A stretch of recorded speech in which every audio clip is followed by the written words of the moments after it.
अपने previous lesson में हमने कार्टेशियन प्रोडक्ट किया था।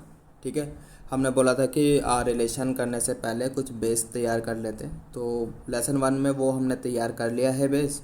अब हम स्टार्ट कर सकते हैं रिलेशंस के साथ। ठीक है, सो रिलेशन बेसिकली होता क्या है देखते हैं। रिलेशंस मतलब आर कोई आपका सेट है, अगर ये ए क्रॉस बी का सबसेट हो जाए। ठीक, R is what any set and if it is what subset of A cross B, then we call R is relation from A to B. ठीक है, अगर ऐसा है तो आर को हम क्या बोलेंगे कि ये रिलेशन है ए टू बी। आर मतलब रिलेशन खुद एक सेट है जो ए क्रॉस बी का सबसेट है। तो ऐसा सेट जो ए क्रॉस बी का सबसेट है उसी को हम रिलेशन बोलते हैं। ठीक है, ये चीज़ क्लियर हो गई। सो नेक्स्ट फॉर एग्जांपल यही लिखा हुआ है यहाँ पर, if R is a subset of A cross B then R is called relation from A to B. ठीक है, आगे चलते हैं। फॉर एग्ज़ाम्पल जैसे यहाँ पर हमने लिया सेट ए, इसके एलिमेंट्स है 1 2 3। सेट बी, इसके एलिमेंट्स हमने लिए 4 5। ठीक है, तो फिर यहाँ पर अगर हम ए क्रॉस बी लिखें, ए क्रॉस बी तो कैसे लिखा जाएगा। अब कार्टेशियन प्रोडक्ट आपको बता दिया है, आप लिख सकते हो ए क्रॉस बी। कितना हो जाएगा 1 4 1 5 2 4, है ना, इतना ही हो जाएगा। 2 5 फिर 3 उठाया यहाँ से, 3 4 3 5 3 4 3 5, इतना हो गया। फिर हमने यहाँ पर कुछ रिलेशंस डिफाइन किए। लेट्स से R1, इसके एलिमेंट्स हमने लिए 1 4 2 4 3 4। फिर हम देखेंगे क्या ये सबसेट है ए क्रॉस बी का, आप बताओ है क्या, देख के बताओ। तो 1 4 ए क्रॉस बी में है, बिल्कुल है। 2 4 ए क्रॉस बी में है, बिल्कुल है। 3 4 है क्या, वो भी है। तो इसका मतलब R is what subset of A cross B. तो इसका मतलब क्या है, it's a relation from A to B. ये चीज़ समझ में आ गई। फिर एक हमने और रिलेशन डिफाइन किया, इसके एलिमेंट्स हमने लिए 2 5 3 5 4 5। तो अब आप ए क्रॉस बी के पास जाओ, वहाँ पर चेक करो ए क्रॉस बी में, ए क्रॉस बी देखो इधर ये वाले एलिमेंट्स हैं क्या, 2 5 3 5 4 5। तो यहाँ पर 2 5 भी है, 3 5 भी है, बट 4 5 ए क्रॉस बी में नहीं है। 4 5 does not belongs to A cross B. तो इसका मतलब ये हो गया R2 is not a subset of A cross B, hence not a relation. तो ये रिलेशन भी नहीं है। समझ में आ गया। देन नेक्स्ट, रिलेशन को हम सेट बिल्डर फॉर्म में ऐसे लिख सकते हैं। ठीक, किस तरह से, क्या मतलब है इसका, मतलब आर भाई जो रिलेशन के एलिमेंट होंगे, रिलेशन क्या है ए क्रॉस बी का सबसेट है, मतलब जो रिलेशन के एलिमेंट्स होंगे वो ऑर्डर्ड पेयर में होंगे, सच डैट एक्स वाई, और ये जो ऑर्डर्ड पेयर होगा ये ए क्रॉस बी को बिलोंग करेगा। ठीक है, ये लिखा है यहाँ पर, समझ में आ गया। फिर अगर कुछ ऐसा लिखा है A B belongs to R, तो हम इसको ए आर बी ऐसे लिख सकते हैं। ठीक है, ये सेकंड पॉइंट है, यहाँ पर ये लिखा है। Then third, number of elements in A cross B, ये बताया था m इंटू एन होते हैं। सबसेट्स ए क्रॉस बी में कितने होते हैं, 2 टू द पावर m1 होते हैं, है ना। Number of relation from A to B, मतलब कितने रिलेशन पॉसिबल है, जितने सबसेट हो सकते हैं ए क्रॉस बी के उतने ही रिलेशंस हो सकते हैं, 2 टू द पावर mn। ठीक है, ये इम्पॉर्टेंट है, 1 मार्क्स में क्वेश्चन आ जाते हैं इन पर बेस्ड, तीनों ही इम्पॉर्टेंट है ये। ठीक है, आई होप इट इज़ क्लियर, समझ में आ गया। फिर बात करते हैं domain range of a relation. ठीक, अगर हमारे पास रिलेशन है इस तरह से आर, आप देख सकते हो यहाँ पर R A B such that A B belongs to A cross B. तो जो डोमेन है डोमेन क्या होती है आपकी? Domain is set of all the first element of all the ordered pair A B belongs to R. मतलब relation में जितने भी ऑर्डर्ड पेयर्स होंगे, हर एक ऑर्डर पेयर्स में से आप क्या करो, पहला एलिमेंट उठा लो। ठीक, वो पहले एलिमेंट का जो सेट है डेट इज़ डोमेन। तो अभी एग्जांपल करेंगे, क्लियर हो जाएगा। अभी तो बस आप डेफिनेशन सुनो। रेंज सारे सेकंड एलिमेंट का set such that A B belongs to R. Codomain complete set B. अगर रिलेशन हमारा ए टू बी है तो सेट बी ये जो होगा इसको हम कोडोमेन बोलते हैं। ठीक है, आई होप इट इज़ क्लियर, समझ में आ गया है। तो ठीक है, तो इस पे जो हमने लिखा है इसको रब कर देते हैं सो डैट कि आप नोट्स बना सको। आगे चलते हैं।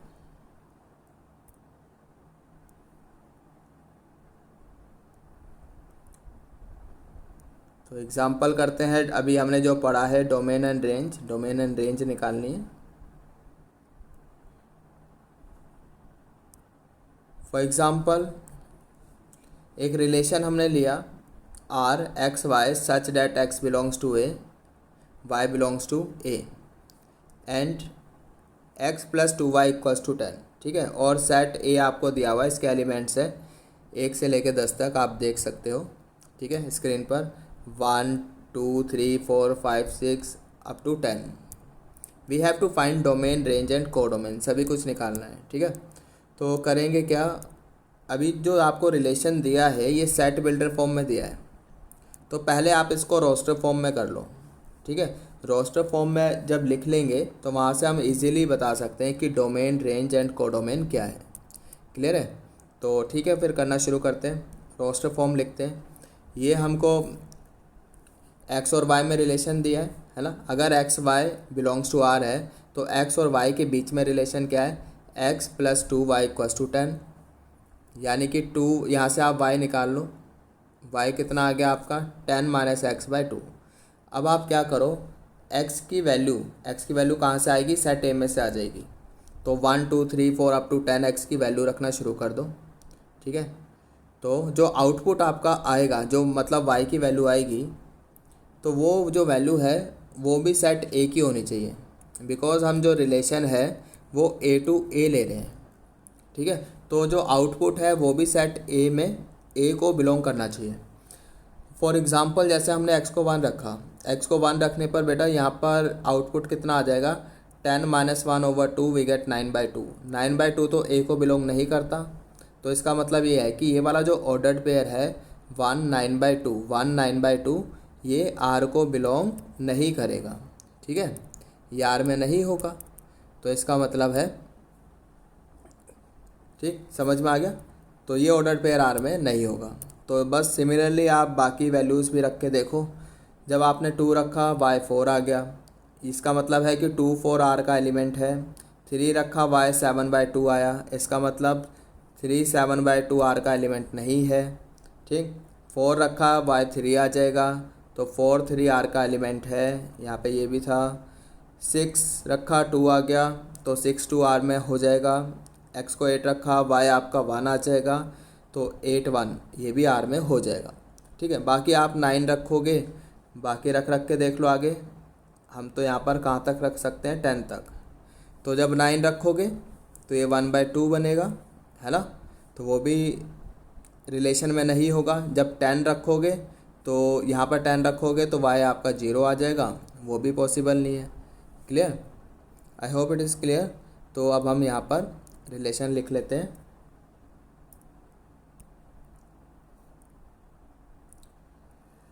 तो इतना कुछ करने के बाद अब हम रोस्टर फॉर्म लिख सकते हैं। ठीक है, तो रोस्टर फॉर्म कैसे लिखेंगे, ये देखो इधर। तो 2 4 4 3 6 2 8 1 ये जो हमने निकाले थे यहाँ पर। ठीक है, जो जो पॉसिबल ऑर्डर्ड पेयर थे यहाँ पे हमने लिख दिए। अब हम बता सकते हैं कि डोमेन क्या है, रेंज क्या है एंड कोडोमेन क्या है। अभी हमने बताया था डेफिनेशन में, जो डोमेन है जितने भी ऑर्डर्ड पेयर हैं रिलेशन के, उनका पहला एलिमेंट उठा लो, यानी कि 2 4 6 8, तो ये डोमेन हो जाएगी। ठीक है, आई होप इट इज़ क्लियर। जो रेंज है वो क्या है, जितने भी ऑर्डर्ड पेयर है रिलेशन में उसका सेकंड एलिमेंट उठा लो, यानी कितना हो जाएगा 4 3 2 1, तो 1 2 3 4 लिख सकते हैं। समझ में आ गया। एंड कोडोमेन हमने बोला था सेट बी, तो यहाँ पर सेट बी का काम भी ए ही कर रहा है, बिकॉज रिलेशन जो है हम ए टू ए ले रहे हैं, तो यही जो सेट ए है ये कोडोमेन हो जाएगा।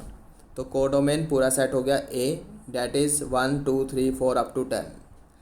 आई होप समझ में आ गया। एक और क्वेश्चन कर लेते हैं। फिर आपको सेट बिल्डर फॉर्म में एक रिलेशन डिफाइन किया गया है, A B such that A belongs to N, B belongs to N and A plus 3b equals to 12। ठीक है, इतना दिया है। एन जो है आपका सेट ऑफ नेचुरल नंबर है। Now we have to find domain range codomain, ये सब निकालना है। तो ठीक है, फिर शुरू हो जाओ। A B belongs to R, इसका क्या मतलब है, ए प्लस 3b इक्वल्स टू 12। यहाँ से हमने b निकाल लिया बेटा, ये आ जाएगा 12 माइनस ए ओवर 3। अब आप a की वैल्यू रखना शुरू कर दो नेचुरल नंबर से, यानी कि a की वैल्यू हम ऐसे रखेंगे 1 2 3 4 5 6 लाइक दिस। अब जो आपका रिलेशन है वो n टू n है, यानी कि जो आउटपुट है वो भी नेचुरल नंबर होना चाहिए। अगर नेचुरल नंबर आया तो ठीक है, नहीं आया तो फिर वो ऑर्डर्ड पेयर आपका रिलेशन में नहीं होगा। ठीक है, तो बस ठीक है, अब इतना बता दिया। अब करना शुरू करते हैं।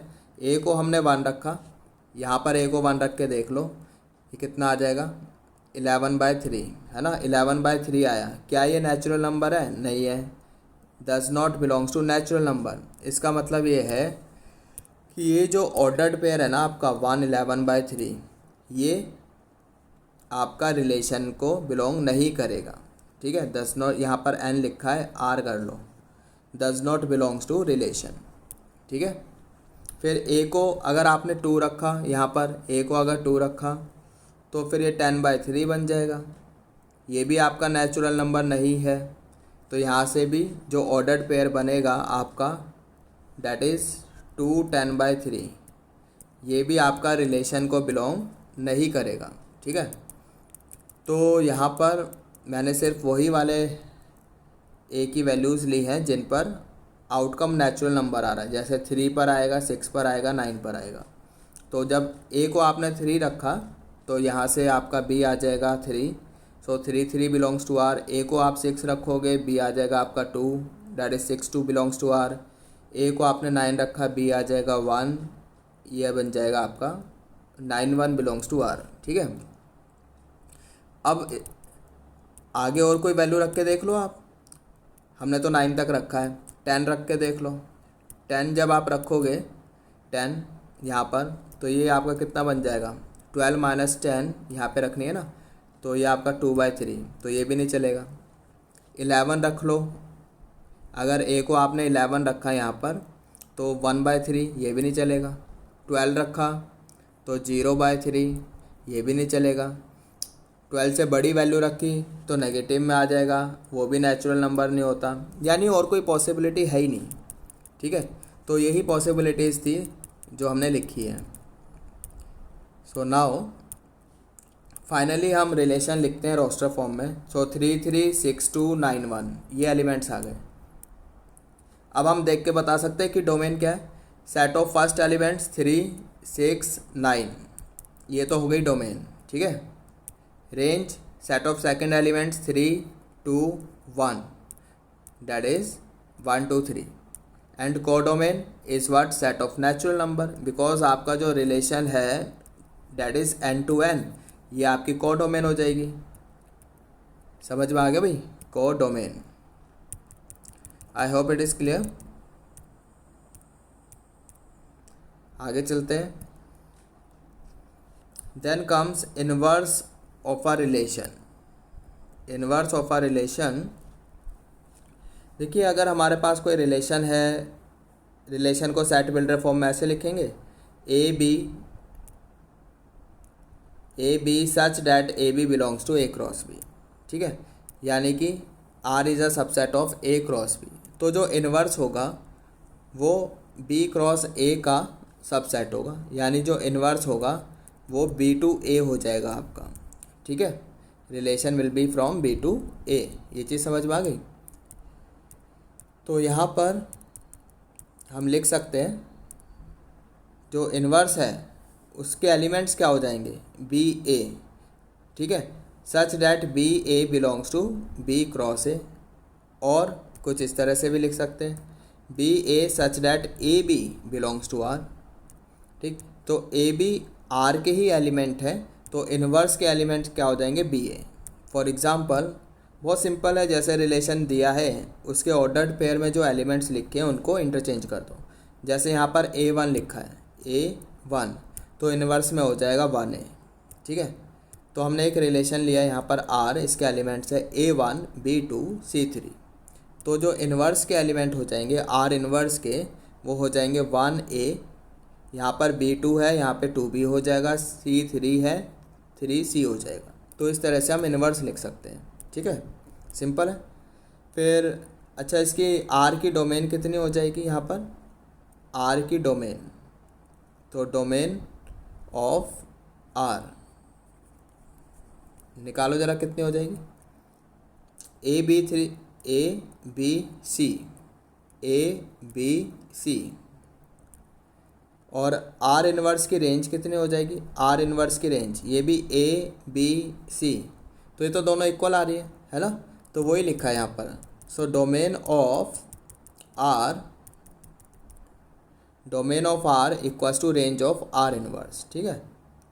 Similarly range of R, range कितनी हो जाएगी आर की, 1 2 3, और आर इन्वर्स की डोमेन कितनी हो जाएगी, 1 2 3, दोनों बराबर है, तो वही लिखा है यहाँ पर, जो रेंज है रिलेशन की that will be equals to domain of R inverse. Got it, I hope समझ में आ गया। देन relation on a set A, relation on a set A, इसका क्या मतलब है, देखो अभी तक तो हम ये कह रहे थे relation from A to B, ठीक है।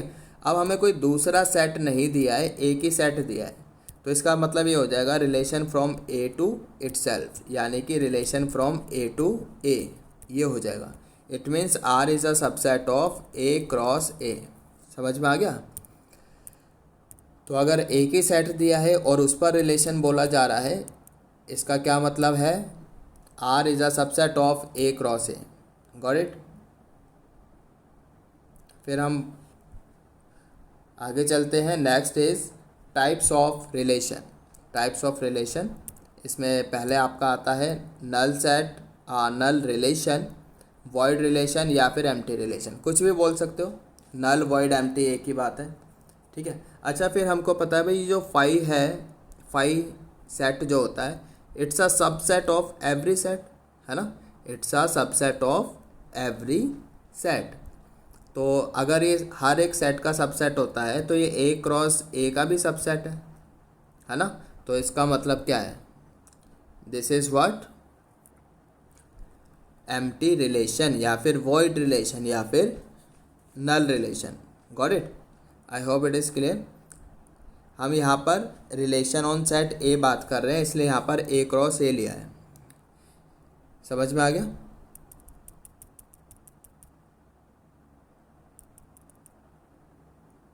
Then second is universal relation. अगर आर आपका रिलेशन जो है वो ए क्रॉस ए के इक्वल हो जाए तो हम रिलेशन को यूनिवर्सल रिलेशन बोलते हैं, ठीक। जैसे मान लो कि ए सेट लिया हमने, इसके एलिमेंट्स हैं 2 3, ठीक। फिर ए क्रॉस ए लिया, इसके एलिमेंट्स है 2 2, मतलब लिखना है हमें ए क्रॉस ए, तो ए क्रॉस ए है ना, तो लिख लोगे ए क्रॉस ए, बस इसी सेट को दो बार ही लिख लो ऐसे, 2 3 2 3। अब आप इसमें क्रॉस प्रोडक्ट बना सकते हो, 2 2 2 3 3 2 3 3, इतना आ जाएगा, ए आपका ए क्रॉस ए, ठीक है, तो इतना आ गया। फिर एक ऐसा रिलेशन, वैसे तो हम क्या कहते हैं, जो रिलेशन है वो सबसेट है ए क्रॉस ए का, अगर सेट ए पर बात हो रही है, तो अगर हम एक ऐसा रिलेशन ले लें जिसमें ए क्रॉस ए के सारे एलिमेंट्स प्रेजेंट हो, तब भी तो ये सबसेट ही रहेगा, मतलब रिलेशन की डेफिनेशन तो तब भी सेटिस्फाई होगी, है ना। तो फिर अगर ऐसा है कि आर में सारे के सारे ही एलिमेंट्स हैं ए क्रॉस ए के, तो हम उसको यूनिवर्सल रिलेशन बोलते हैं। सिंपल है, that is R is equals to A cross A. Clear, आगे चले। Then next is identity relation. Identity relation क्या होता है आपका, a belongs to R for all a belongs to set A. ठीक है, हम सेट ए पर रिलेशन की बात कर रहे हैं, यानी R is a subset of A cross A. तो यहाँ पर जो ये स्मॉल ए है ये सेट ए का एलिमेंट है। तो यहाँ पर हम बोल रहे हैं कि ए बिलोंग्स टू आर। इसका क्या मतलब है, जो रिलेशन के एलिमेंट्स होंगे ऑफकोर्स वो ऑर्डर्ड पेयर होंगे, है ना। तो उसके अंदर जो एलिमेंट्स होंगे वो इस तरह से डबलेट टाइप होंगे, ए टाइप। ठीक है, लाइक 1 1 2 2 3 3 कुछ ऐसे। फॉर एग्ज़ाम्पल एक हमने सेट लिया, इसके एलिमेंट्स है 1 2 3। ठीक है, फिर एक रिलेशन हमने लिया, इसके एलिमेंट्स है 1 1 2 2 3 3। तो क्या ये आइडेंटिटी रिलेशन है? बिल्कुल है। ठीक, बिकॉज हमने तो ये बोला है जितने भी एलिमेंट सेट ए में है, ठीक, उनके लिए ए आर में होना चाहिए। तो यहाँ पर ए के अंदर कितने एलिमेंट्स हैं, 1 2 3, 1 2 3। तो 1 का भी डबलेट होना चाहिए, 2 का भी होना चाहिए और 3 का भी होना चाहिए। तीनों का है 1 1 2 2 3 3। अगर ऐसा है तो फिर ये आपका आइडेंटिटी रिलेशन है। ठीक है, आई होप इट इज़ क्लियर, समझ में आ गया। देन एक और रिलेशन लिया, इसके एलिमेंट्स है 1 1 2 2 3 3 और कुछ एक्स्ट्रा एलिमेंट्स भी हैं 2 3 1 1। अगर रिलेशन में डबलेट्स के अलावा, जैसे यहाँ पे डबलेट्स तो आ गए, जितने भी एलिमेंट्स थे उन सभी के डबलेट आ गए, अगर कोई एक्स्ट्रा एलिमेंट है, एक्स्ट्रा एलिमेंट्स, तो फिर वो आइडेंटिटी रिलेशन नहीं होगा। ठीक है, कोई एक्स्ट्रा एलिमेंट नहीं होना चाहिए। तो यहाँ पर तो एक्स्ट्रा है, इतने तो आ गए, चलो यहाँ तक तो ठीक था, बट ये एक्स्ट्रा आ गए ना, तो ये एक्स्ट्रा एलिमेंट नहीं आने चाहिए, इसलिए ये क्या है, आपका आइडेंटिटी रिलेशन नहीं है। क्लियर, ये है क्या तीसरा वाला, इसमें 1 1 है, 2 2 है, बट 3 यहाँ पर है, तो 3 3 भी तो होना चाहिए था, तो 3 3 तो है ही नहीं इसमें आर में, तो इसलिए आइडेंटिटी रिलेशन नहीं है। ठीक है, तो कहने का मतलब ये है बेटा, तो यहाँ पर जितने सेट ए में जितने भी एलिमेंट्स हैं उन सभी का डबलेट होना चाहिए, ना तो कम होना चाहिए ना ही कोई ज़्यादा होना चाहिए। ठीक है, इस टाइप से होना चाहिए, ये वाला जो लिखा है ना पहला वाला, बस इतना। क्लियर, आई होप क्लियर है आइडेंटिटी रिलेशन। फिर रिफ्लेक्सिव रिलेशन की बात करते हैं। रिफ्लेक्सिव रिलेशन डेफिनेशन इसकी भी सेम ही है, बस थोड़ा सा डिफरेंस है। ठीक, इसके अंदर भी लिखा है कि डबलेट होंगे for all a belongs to A. तो डिफरेंस क्या है इसमें, डिफरेंस ये है कि इसमें डबलेट तो होंगे ही, डबलेट प्लस एक्स्ट्रा एलिमेंट्स भी हो सकते हैं। ठीक, एक्स्ट्रा एलिमेंट्स यहाँ पर चल जाएंगे। आइडेंटिटी में ऐसा नहीं था। ठीक, डबलेट प्लस एक्स्ट्रा एलिमेंट्स यहाँ पर हो सकते हैं।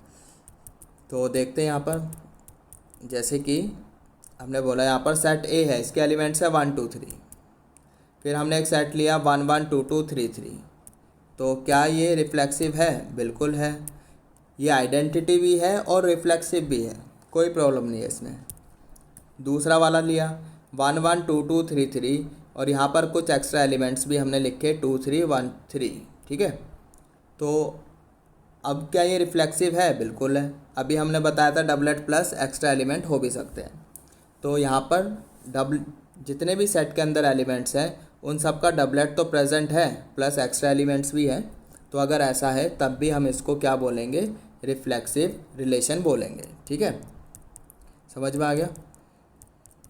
फिर ये तीसरा एक और देखा, इसमें 1 1 3 3 है, तो यहाँ तो सेट के अंदर 2 भी है आपका, तो 2 है तो 2 2 तो यहाँ पर आर में नहीं है, अगर ऐसा है तो ये रिफ्लेक्सिव नहीं है। ठीक है, मतलब सेट ए में जितने एलिमेंट्स हैं उतने तो डबलेट होने ही चाहिए, कम तो होना ही नहीं चाहिए। एक्स्ट्रा एलिमेंट होंगे कोई बात नहीं, चलेगा, कम नहीं होना चाहिए। ठीक है, तो अब फाइनली हम ये कह सकते हैं कि every identity relation is reflexive. जितने भी आइडेंटिटी रिलेशन होते हैं वो रिफ्लेक्सिव होते हैं, but converse need not to be true. But converse जो है वो ज़रूरी नहीं है कि वो सही हो, मतलब जो रिफ्लेक्सिव है वो आइडेंटिटी हो ये ज़रूरी नहीं है, हो भी सकता है नहीं भी हो सकता है। ठीक, then next we have symmetric relation. Symmetric relation में क्या है, इसमें अगर A B ordered pair relation में है तो बी ए ऑर्डर्ड पेयर भी रिलेशन में होना चाहिए for all A B belongs to set A. इसका ये मतलब है। एग्ज़ाम्पल, जैसे एक सेट लिया हमने 1 2 3, इसके एलिमेंट्स हैं, फिर हमने रिलेशन डिफाइन किया, इसके एलिमेंट्स है 2 3। अब इसमें 2 3 है तो 3 2 भी लिख दिया अगर सिमेट्रिक बनाना है, 1 3 है तो 3 1 भी लिख दिया। ऐसा करने से क्या बन गया, ये सिमेट्रिक रिलेशन। ठीक है, फिर 1 2 है, 2 1 भी लिखा है, तो ये क्या है आपका सिमेट्रिक रिलेशन है। गॉट इट, सिंपल सा है। ट्रांजिटिव, ट्रांजिटिव में ऐसा है, अगर ए बी है बी सी है तो ए सी भी रिलेशन में होना चाहिए। ठीक है, अब इसको थोड़ा ध्यान से समझना, यहाँ पे बच्चे कंफ्यूज रहते हैं। जैसे कि एक सेट हमने लिया, इसके एलिमेंट्स है 1 2 3, तो फिर ये वाला रिलेशन आप देखो बेटा, इसमें 2 3 है 3 5 है तो 2 5 भी है, तो ये क्या है आपका ट्रांजिटिव रिलेशन है। This is what transitive relation. ठीक, फिर एक ये वाला रिलेशन लिया, इसमें 2 3 है 3 1 है तो 2 1 भी होना चाहिए, वो भी है, तो ये भी आपका ट्रांजिटिव है। ठीक, तीसरा वाला इसमें 1 2 है 3 1 है, तो मतलब इसको 3 1 पहले देख लो, फिर 1 2। ठीक, अब इसमें 3 2 भी होना चाहिए था, तो 3 2 तो यहाँ पे नहीं है, 3 2 तो आर में नहीं है। ठीक है, तो इसका मतलब ये आपका ट्रांजिटिव नहीं है। Got it. देन नेक्स्ट वाला भी देख लो, ये वाला, इसमें और कोई एलिमेंट नहीं है, एक ही एलिमेंट है। ठीक, ये है रिलेशन में एलिमेंट, क्या ये ट्रांजिटिव है? Yes, this is transitive. यहाँ पर बच्चों को प्रॉब्लम आती है, देखो हमने तो डेफिनेशन में ये बोला है ए बी है एंड बी सी है, अगर ये दोनों हैं तो ए सी होना चाहिए। तो यहाँ पर तो ठीक है 2 3 है, लेकिन ऐसा कोई दूसरा ऑर्डर पेयर रिलेशन में नहीं है जिसका पहला एलिमेंट 3 हो। ठीक है, समझ में आ रही है बात? अगर ऐसा एलिमेंट, ऐसा ऑर्डर्ड पेयर होता जिसका पहला एलिमेंट 3 है, फिर तो ये डेफिनेशन लगनी चाहिए थी। तो यहाँ पर तो इस डेफिनेशन का कोई मतलब ही नहीं उठता।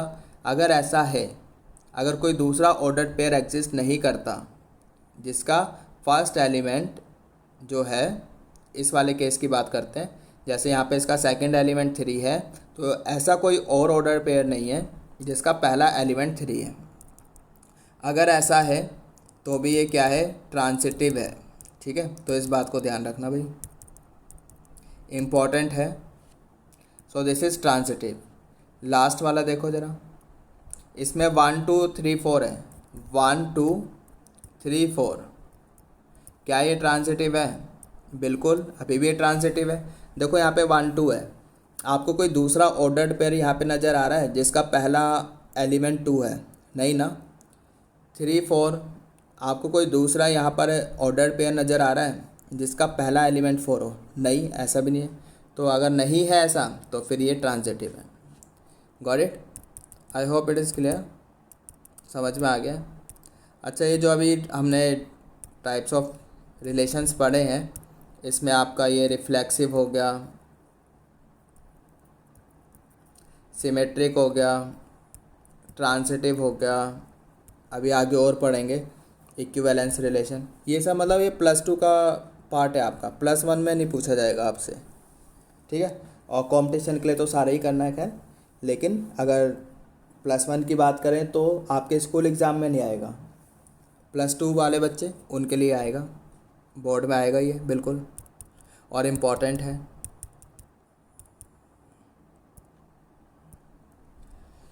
Then comes equivalence relation. तो एक ऐसा relation which is reflexive, symmetric and transitive, जो तीनों ही है उसको हम बोलते हैं इक्विवेलेंस रिलेशन। क्लियर है? फिर एक एग्जांपल देख लेते हैं।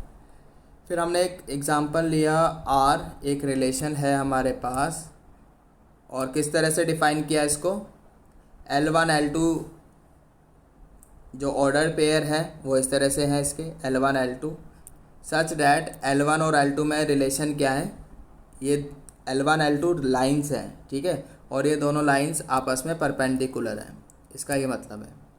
तो पहले चलो चेक करते हैं रिफ्लेक्सिव के लिए।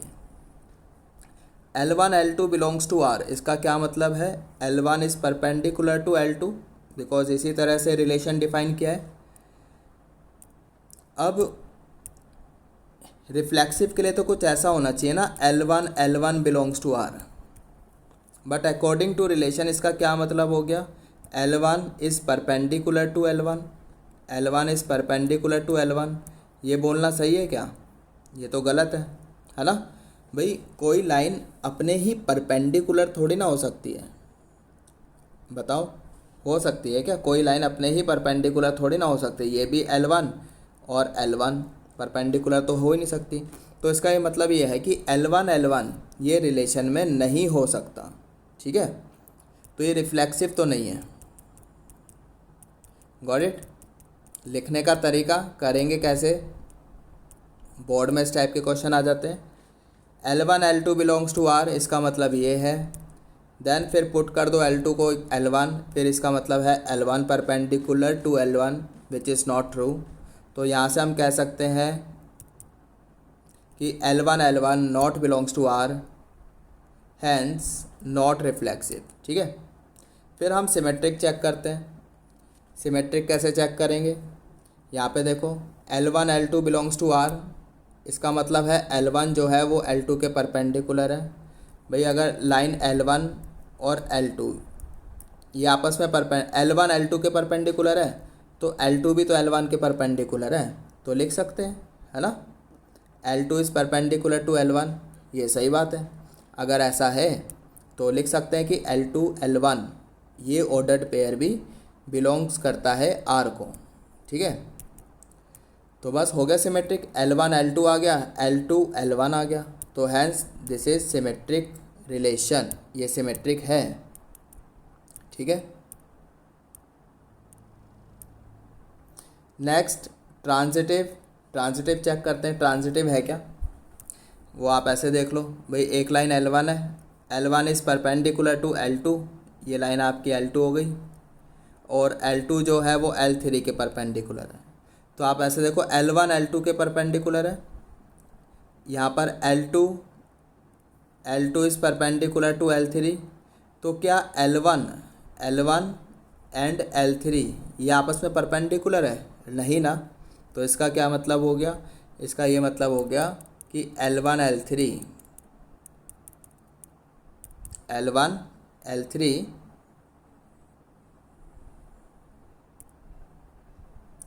कहाँ गया, ये रहा, L1 L3 रिलेशन में नहीं होगा, ठीक है। यहाँ पर देख लो फिगर, यहाँ पर L1 और L3 में क्या रिलेशन है, ये L1 है, ये L3 है, ये परपेंडिकुलर तो है ही नहीं।